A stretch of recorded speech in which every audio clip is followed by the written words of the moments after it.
E aí, meu amigo e minha amiga do universo físico, aqui é o Lucas do Universo Escape para mais um vídeo, vídeo 2 dessa nova série de redes neurais artificiais. No vídeo anterior eu basicamente desenhei, fiz um esquema de como funciona o Perceptron, né, que é essa rede neural que só tem um neurônio, mas algumas coisas não estão claras ainda. Por exemplo, o que realmente acontece ali dentro daquela unidade de computação, aquele núcleo que eu falei que é o neurônio, né?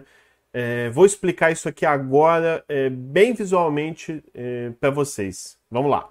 Então, como vocês viram no vídeo passado, eu usei o exemplo lá de ir ou não nesse show da Anitta para explicar para vocês o que acontece ali no neurônio, mas vamos pegar um outro exemplo agora um pouquinho mais complicado e ver realmente a fundo as operações matemáticas feitas dentro do neurônio, né? Para começar, eu estou aqui com o notebook, o Jupyter Notebook aberto. Vamos começar aqui criando um conjunto de dados para a gente fazer uma espécie de um neurônio aqui muito simples.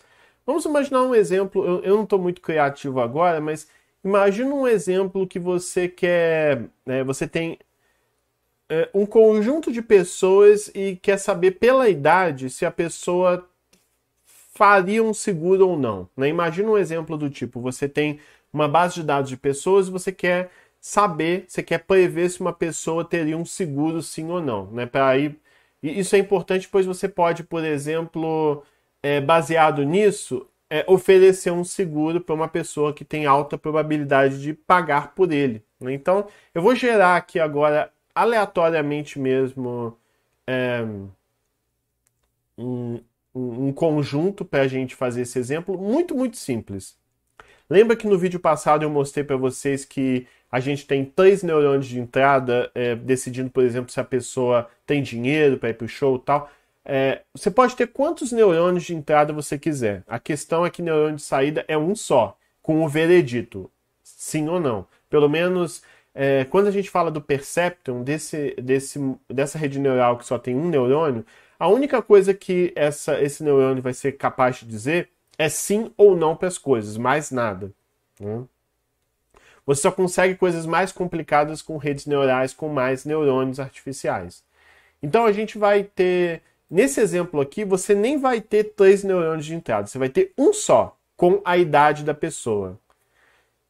No exemplo anterior, vocês viram que você tinha o x1, x2, x3, que você tem 0 e 1. Ou a pessoa tem dinheiro ou não, ou a pessoa tem amigos ou não para ir. Né? Aqui você, ao invés de ter um x1, x2, x3 binário, o x1 aqui agora vai ser a idade.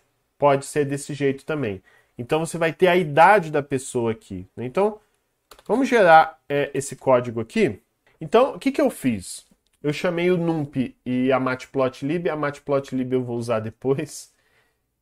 Eu chamei essa função randint do random, do NumPy, pois ela produz um vetor com números aleatórios. Eu estou gerando um vetor com pessoas e possíveis idades, para a gente criar uma base de dados fake aí, né? Aí eu disse que nesse vetor você vai ter 40 pessoas, então essa base de dados vai ter 40 pessoas, e as pessoas vão ter idades sorteadas, né? A ideia do randint é você sortear inteiros, e essas idades são entre 15 e 70. Né? E aí ali embaixo eu mandei mostrar essas idades, está aí sorteado. Esse seed 42 é só para vocês poderem replicar igual eu fiz aqui. Né? Se eu apago o seed, olha lá, apaguei o seed, ele vai, toda vez que eu rodar, ele vai sortear uma coisa, tá vendo? O propósito do sorteio é você realmente embaralhar e sair qualquer coisa. O seed é para fixar aquele sorteio ser sempre o mesmo, pois caso vocês queiram replicar o meu exemplo aqui do vídeo, é importante que vocês repliquem com o mesmo exemplo, pois aí fica mais fácil para estudar. Então por isso que eu botei essa semente aqui 42. É para forçar o sorteio a ser sempre o mesmo, só para, enfim, para vocês poderem estudar aí em casa e para ver o meu vídeo, O exemplo não mudar toda hora, que aí fica confuso para explicar se cada vez que eu rodar mudar o exemplo, né? Mas se vocês quiserem que o exemplo sempre mude, não fique se repetindo, é só apagar o seed ali que eu coloquei, essa semente, né? E aí não vai ter problema não. Ok, mas assim, eu tenho as idades, mas eu tenho que definir de alguma maneira que se a pessoa tiver mais idade, ela provavelmente vai ter um seguro, e se a pessoa for mais nova, provavelmente não vai ter um seguro, pois ela só vai preocupar com isso com mais idade, né? Então eu vou fazer um código muito bobinho aqui que vai ser o seguinte. Então, além das idades aqui que eu chamei de ages, você vai ter também, vou chamar aqui de labels, que vão ser os rótulos. Basicamente, esse labels, ele vai indicar para cada pessoa 0 se ela não tem seguro ou 1 se ela tem seguro. E é muito simples. Para cada idade, eu verifico se a idade daquela pessoa é abaixo de 30. Se for abaixo de 30, então ela não tem seguro. Se for igual ou acima de 30, tem seguro. É uma base de dados super simples, super bobinha, mas para a gente começar a entender. Eu posso, uma vez executado esse código aqui, então eu criei uma lista, né, de rótulos, e obviamente essa lista de rótulos está associada com aquela lista de idades. Então a posição 0 dessa lista aí de rótulos indica se a pessoa 0 tem um seguro ou não. A posição 1 dessa lista de rótulos indica se aquela pessoa tem um seguro ou não. E assim sucessivamente. Eu posso chamar a Matplotlib para desenhar um gráfico associando cada pessoa a seu respectivo rótulo, né? Ou seja, se a pessoa tem seguro ou não, e mandar exibir isso na tela. Com isso a gente tem esse gráfico aqui. Super, super simples, olha lá. Cada bolinha vermelha é uma pessoa, indicando aí se ela tem seguro ou não. Mas tá muito separadinho, tá muito fácil. Então vamos complicar um pouco esse exemplo. Vamos fazer o seguinte, vamos pegar algumas pessoas aleatoriamente e mudar. Quem tinha seguro vai passar a não ter.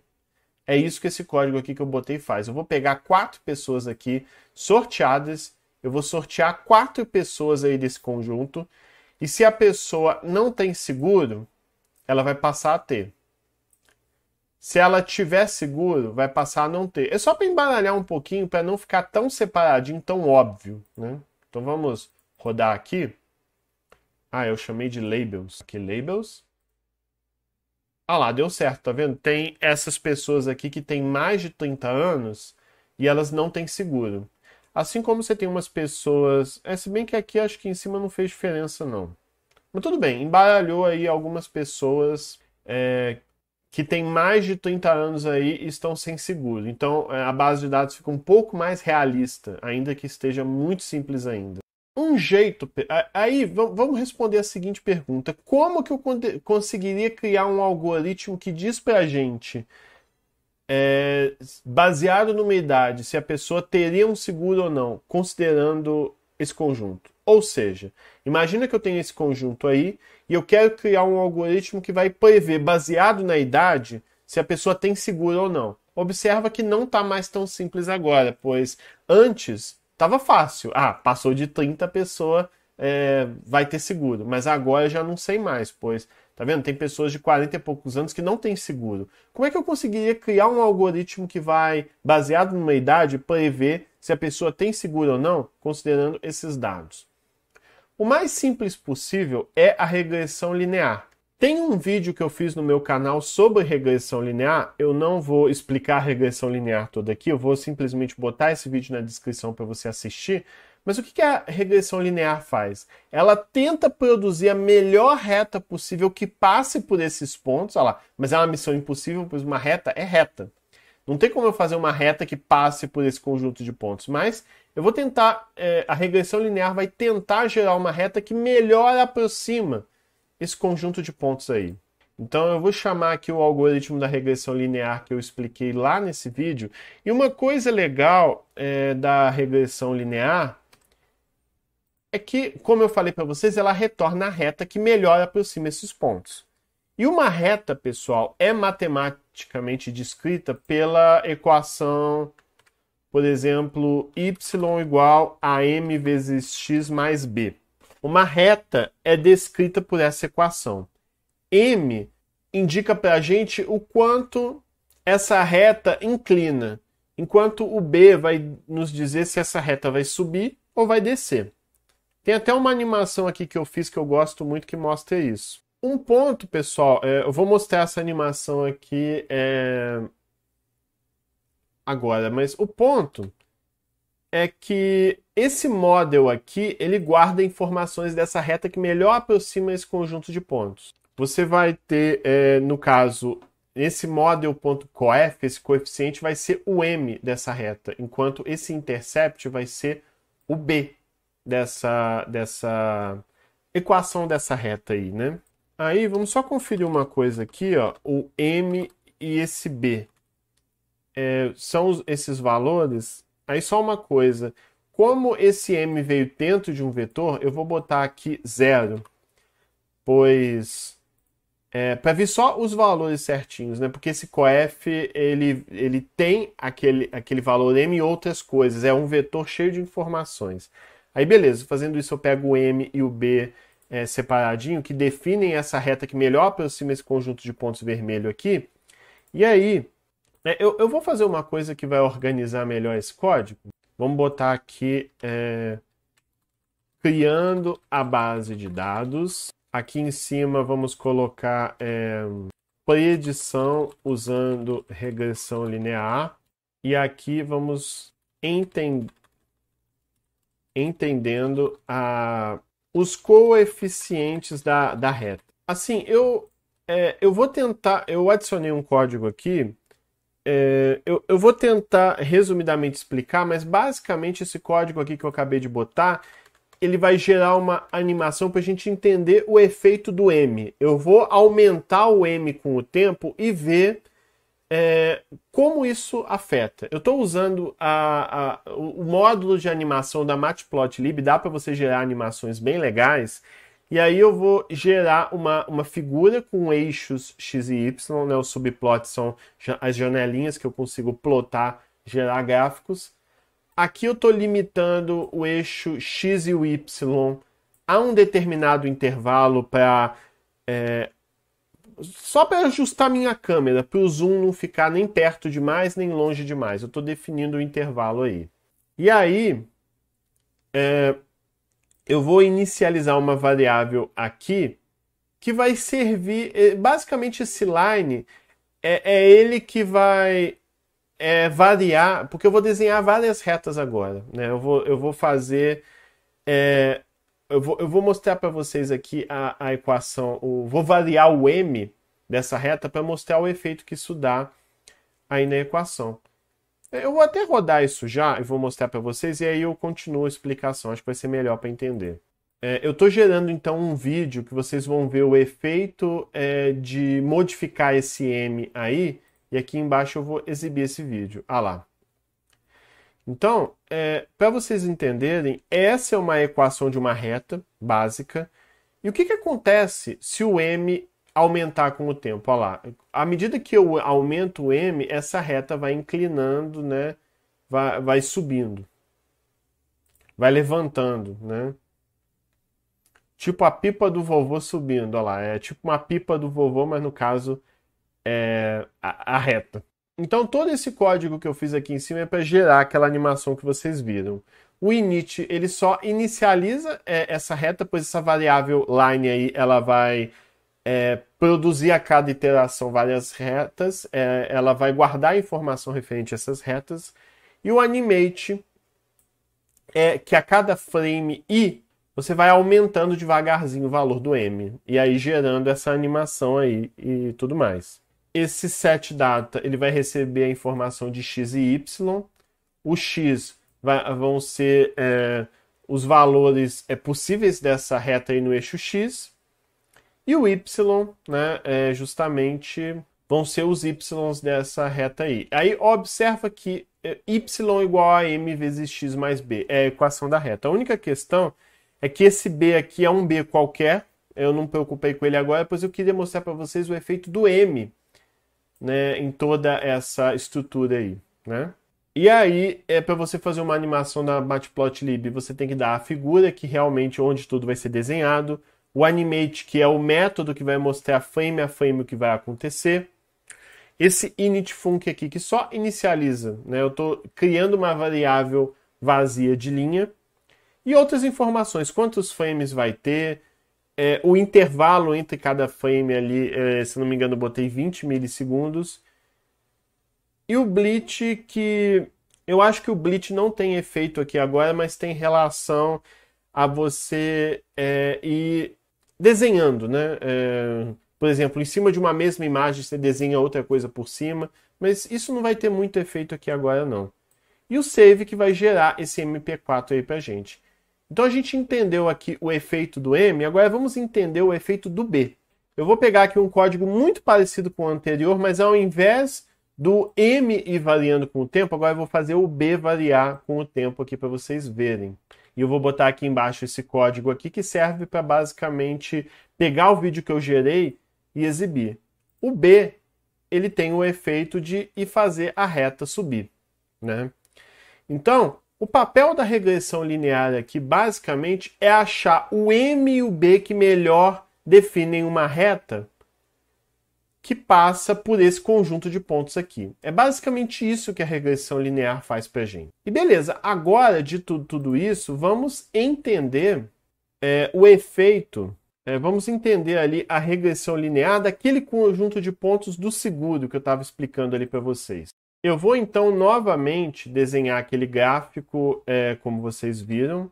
O mesmo que a gente viu ali em cima, nenhuma novidade. Só que agora eu vou pedir para a Matplotlib desenhar essa reta que melhor aproxima esse conjunto de pontos. Lembra que o M e o B são o M e o B que a regressão linear me deu, né? Que melhor aproxima aquele conjunto de pontos. E aí se eu mandar desenhar esse cara, olha lá, essa é a reta que melhor se aproxima desse conjunto de pontos. É uma reta muito ruim, mas é a reta que melhor tentou se aproximar desse conjunto de pontos. Ok, mas como é que eu uso a regressão linear para...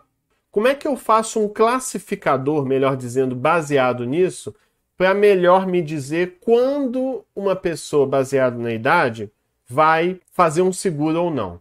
Um jeito muito simples que eu posso usar para fazer isso é o seguinte, como vocês podem ver aqui mais ou menos no meio, quando o y for meio, você vai ter um determinado x. Se para uma determinada idade x o y for igual ou maior que meio, a gente assume como se fosse um limiar, né? Que a pessoa vai ter um seguro. Então observa, a gente meio que eu tô meio que fazendo aqui com vocês a operação que o neurônio faz, né? Eu estou explicando o que o neurônio faz. E a gente está chegando no limiar agora. A gente pode, por exemplo, aproximar, pegar essa reta aqui, e é o seguinte, se a gente tiver uma idade x, que para todo x aqui a gente tem um y, obviamente. Se a gente tiver uma idade x que dá um y igual ou maior que meio, significa que essa pessoa tem idade para ter um seguro. Se for abaixo desse meio, então o nosso limiar sempre vai ser meio, né? Um x cujo y é meio maior que meio. Vamos desenhar isso aqui no gráfico que eu acho que vai ficar melhor para entender. Aí voltando a olhar nas equações, né? A equação da reta que eu mostrei aqui para vocês é essa. Se eu assumir que o meu y vai ser meio, né? Qual que é a idade x, né? Cujo y ali vai dar meio, né? A gente pode manipular essa equação aqui, isolando x, você vai ter 0,5 menos b igual a m vezes x, meio menos b dividido por m, pois a gente vai jogar o m ali do outro lado, igual a x. Então eu posso pegar meio menos b dividido por m, e eu tenho m, eu tenho b, isso vai dar a idade que uma pessoa teoricamente faria o seu seguro. Então vamos fazer essa conta aqui, vamos pegar esse limiar. O limiar vai ser o quê? 0,5 menos B dividido por M. Então, vou chamar aqui de limiar idade. Se a pessoa tiver, tiver a idade desse limiar ou superior, a pessoa vai ter um seguro. Caso contrário, não vai ter. Vamos desenhar isso no nosso gráfico também. Eu vou fazer o seguinte, eu vou desenhar uma reta tracejada, verde, na posição X, aonde o Y é meio. Mas que idade é essa? Vamos olhar. 33. Então eu fiz um classificador linear muito simples aqui, que basicamente ele vai fazer o seguinte. Ele vai me dizer a partir de qual idade a pessoa vai ter um seguro. Mas por que, Lucas, o meio? É pelo seguinte. Você pode pensar nesse 0 a 1 aí como se fossem porcentagens. O 0 significa que a pessoa tem uma idade que tem 0% de chance dela fazer um seguro. Se a pessoa tiver essa idade aqui, tá vendo para esse X aqui, o Y é 0,4, significa que ela tem 40% de chance de fazer um seguro. O meio, se a pessoa tiver a idade aqui de 33, ela tem 0,5 ou 50% de chance de fazer um seguro. Então, é por isso que eu trabalhando dessa maneira, eu tô preocupado em descobrir quem são as pessoas que têm 50% ou mais chances de ter um seguro. É isso que esse classificador faz. E a gente poderia ter um neurônio que faz exatamente isso. Ele recebe aqueles dados, faz uma operação ali de regressão linear para aprender o M e o B que vão bater o martelo sobre a pessoa fazer um seguro ou não. Então, se a pessoa tiver...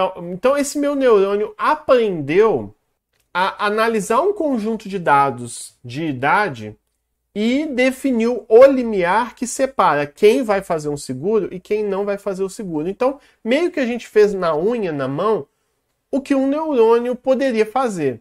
Só que esse neurônio... Então, não sei se ficou claro isso, mas eu mostrei para vocês quais são as operações que um neurônio artificial poderia fazer, um super simples, super basicão, para vocês entenderem como um neurônio recebe dados, aprende, no caso aqui ele aprendeu esse limiar, para aí bater o martelo se a pessoa vai fazer o seguro ou não. O mesmo princípio seria no caso da Anitta.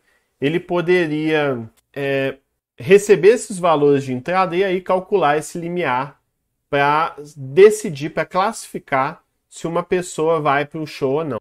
Uma coisa que eu esqueci de comentar no vídeo que é bem importante é que nessa equação dessa reta, né, y igual a mx mais b, esse m, na verdade, ele é o peso da aresta que vem do neurônio de entrada até o neurônio que realmente faz o processamento dessa unidade aí de computação.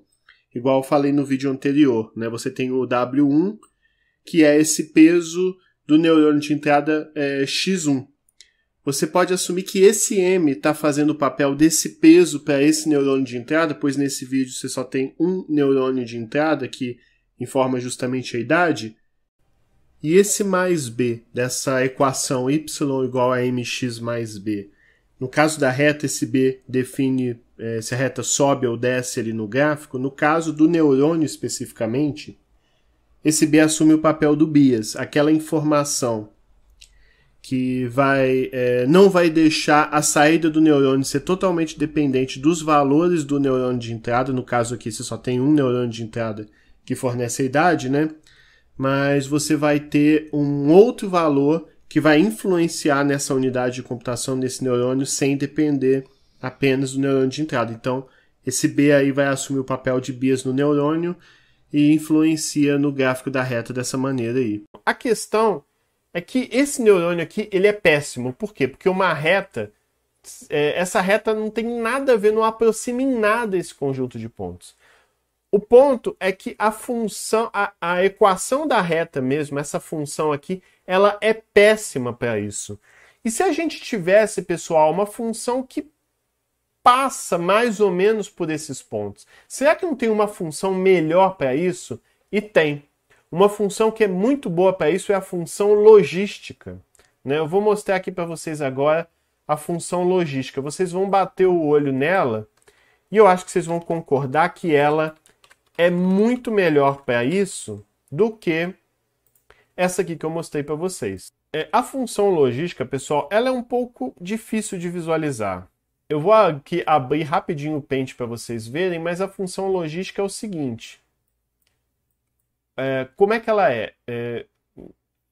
Da mesma forma, é uma função fx igual a y, só que a função logística é o seguinte, é 1 dividido por 1 menos o natural, o número de Euler, no caso, é um número é tipo um π, né? O π é igual a 3,14, mas o que é o número de Euler, é um número 2,27 uns quebrados.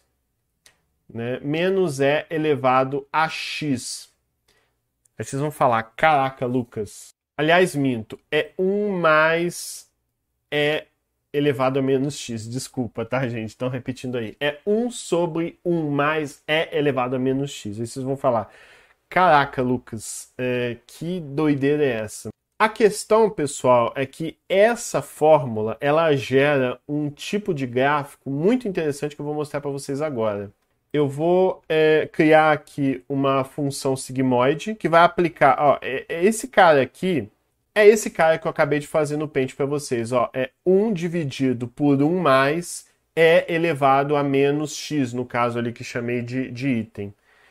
Porque, na verdade, essa função sigmoide aqui ela vai receber vários x e gerar todos os y de uma só vez. Né? E aí...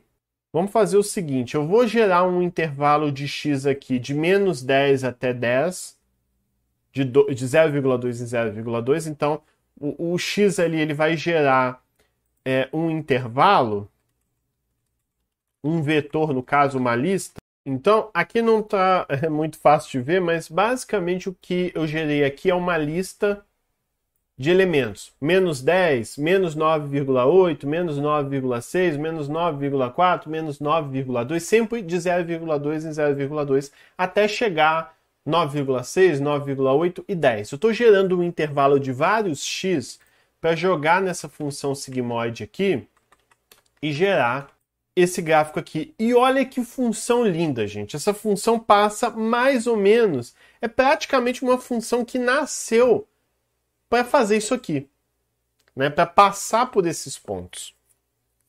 Olha que coisa mágica. Então, ao invés de usar essa função aqui muito básica, eu vou usar essa aqui, que é muito melhor. Então, vamos tentar repetir o que eu fiz ali, só que usando a função logística. Vamos ver se vai ficar melhor, né? Então, eu vou fazer aqui, eu vou chamar de classificador sigmoide, sigmoidal, eu realmente não sei como é que seria a melhor forma de traduzir. Vamos fazer a mesma coisa. De novo, eu vou botar de novo na descrição um vídeo que eu fiz explicando a regressão logística. Eu não vou explicar aqui de novo, mas de novo é a mesma coisa. Eu vou dar aquele conjunto de pontos ali de idade e ele vai gerar uma curva tipo essa daqui que melhor aproxima os pontos. E aí, né, vou botar os pontos ali. Eu vou explicar tudo aqui, mas observa, aí vou chamar de labels de novo, né, que eu renomeei aqui, esqueci. Então a gente tem o mesmo gráfico aqui de novo, só que agora eu vou plotar aquela função ali, sigmoide. Eu vou passar o x. E qual que vai ser o x aqui nesse caso? Né? Vamos definir um x aqui para esse caso. O x vão ser idades entre 0 e 70, né, que é... Eu acho que eu poderia botar 15 aqui, né?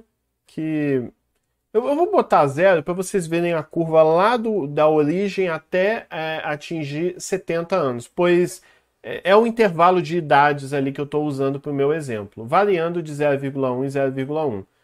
E eu preciso, eu tenho o x, agora eu preciso do y também.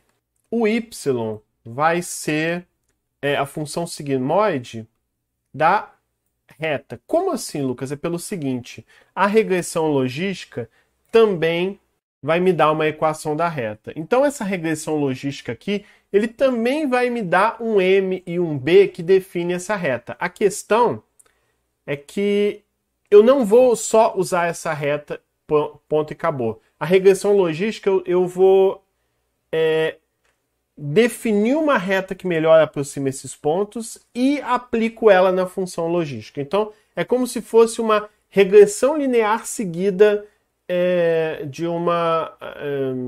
de aplicar essa reta que eu gerei na função sigmoidal. Em outras palavras, aí voltando ao pente, a regressão logística ali que eu expliquei para vocês é como se eu fizesse y igual a m vezes x mais b, a mesma coisa que eu fiz antes ali na regressão linear, mas aí eu vou pegar esse y, eu vou chamar ele de y', e eu vou aplicar esse y' aqui. Então a regressão logística realmente está fazendo isso aqui, ó. Eu vou chamar de z, só para realmente diferenciar. Então a regressão logística é realmente isso, você gera uma reta que melhor aproxima aqueles pontos ali de idade e você aplica na função logística. Em outras palavras, é isso aqui que está acontecendo na verdade. Na verdade, o seu x é esse cara aqui. E se eu fizer isso, qual que vai ser o efeito? O efeito vai ser esse aqui, olha. Agora eu tenho uma curva que muito melhor aproxima esses pontos. E o princípio desse classificador vai continuar sendo o mesmo. Eu vou olhar aqui para y igual a meio, ou seja, 50% de chance, para aquele y de probabilidade de 50%, qual que vai ser a idade, né, que a pessoa tem 50% de chance de fazer um seguro. Se a pessoa tiver uma idade de 50% de chance de ter um seguro ou maior, vai ser essa a faixa, o intervalo que vai fazer mais sentido eu fazer propaganda para vender seguro, por exemplo. Então eu preciso agora achar qual que é o X cuja pessoa tem 50% de chance de fazer esse tal seguro, assinar esse tal seguro. E como é que eu calculo isso? Aí é um pouco mais complicado, pois eu tenho que isolar o x dessa equação aqui. Mas não é tão difícil, vamos fazer juntos aqui. Novamente, pessoal, o que eu posso fazer? Já para facilitar um pouco as contas, eu vou substituir esse y aqui por meio, já que eu quero saber para qual x a pessoa tem 50% de chance de, enfim, assinar esse seguro, fazer esse seguro. E aí eu vou fazer o seguinte, eu vou ter 1 mais e elevado a menos m vezes x mais b, desculpa aqui a letra, porque eu estou usando o mouse para isso, igual a 1 dividido por meio. 1 dividido por meio dá 2. Então, vamos trocar esse cara aqui já de uma vez por 2. Já facilita. 2, tem 1 desse lado. Eu vou passar o 1 para lá. Eu vou ter e menos m. E elevado a menos m x mais b. Eu passei esse 1 para cá, né? Então, 2 menos 1 vai ficar 1. Legal. E agora? Agora a gente pode aplicar a definição de logaritmo. Log, o que é log de base A? Log B na base A de C. Esse cara é equivalente a isso, ó, A elevado a C igual a B. Né? A função logaritmo é o inverso da exponencial. Basicamente é qual expoente A elevado ao qual expoente da B. Então, log de AB é basicamente o seguinte. A elevado ao que da B. É isso que a função log tenta descobrir para a gente. E se vocês observarem, esse cara aqui parece muito esse cara aqui. Então a gente consegue aplicar a definição de logaritmo ali e esse cara aqui vai virar log de E, da base E, de 1 é igual a menos m vezes x mais b. Aí uma coisa que eu posso fazer é mais aqui, menos aqui. Ah, tem uma coisa que eu esqueci, pessoal. Esse menos m aqui é entre parênteses, tá? Tudo isso aqui eu esqueci, é entre parênteses, isso é importante. Por quê? Porque se isso tudo está entre parênteses, isso significa que seria menos mx menos b. Enfim, mas vai dar isso aqui. E agora ficou mais fácil, pois menos log de e na base 1, o que é esse log de e na base 1? É o seguinte, eu estou perguntando aqui qual que é o número que elevado a e dá 1. Qual que é o número que e elevado a x? Qual que é esse x que vai fazer e elevado a x dar 1? Só tem um cara possível, que é o 0. Qualquer número elevado a 0 vai dar 1. Você pode ter 10 elevado a 0, vai dar 1. Então, o log de 1, independente da base, é ali. O log de 1 sempre vai dar 0. Então, agora temos 0 aqui. 0 igual a mx mais b. Ficou bem fácil elevar o x agora, né? Então, isolar o x, perdão. Ficou bem mais fácil isolar o x agora. Então, no fim das contas, o x vai ser b dividido por m. O que é incrível, né? Nós pegamos esse trambolhão aqui e transformamos nesse cara muito mais simples. Então, se o y for meio, para eu descobrir a idade, que a pessoa tem 50% de chance de fazer um seguro, é só pegar o b daquela reta ali que a regressão logística dá pra gente, dividido pelo m. É simples assim.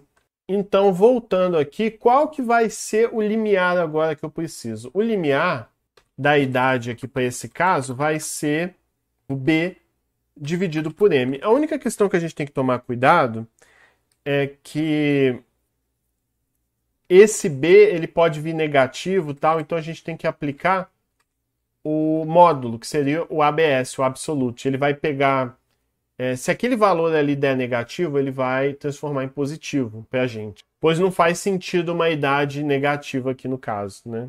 Enfim, vamos ver o limiar idade aqui nesse caso. Aí eu vou ligar aqui de novo. Isso aqui é só para eu desenhar a linha tracejada aqui da cor verde. Justamente na idade x, ele vai tracejar ali no y meio. Então, aqui temos a idade que melhor separa. Vamos ver que idade é essa, né? Faltou eu botar o print aqui. A idade que ele deu foi de 33,333. Não deu muita diferença em relação ao outro aqui, não. Mas, em geral, esse classificador sigmoide, ele vai separar melhor esse conjunto de pontos aí, fazendo a classificação binária, do que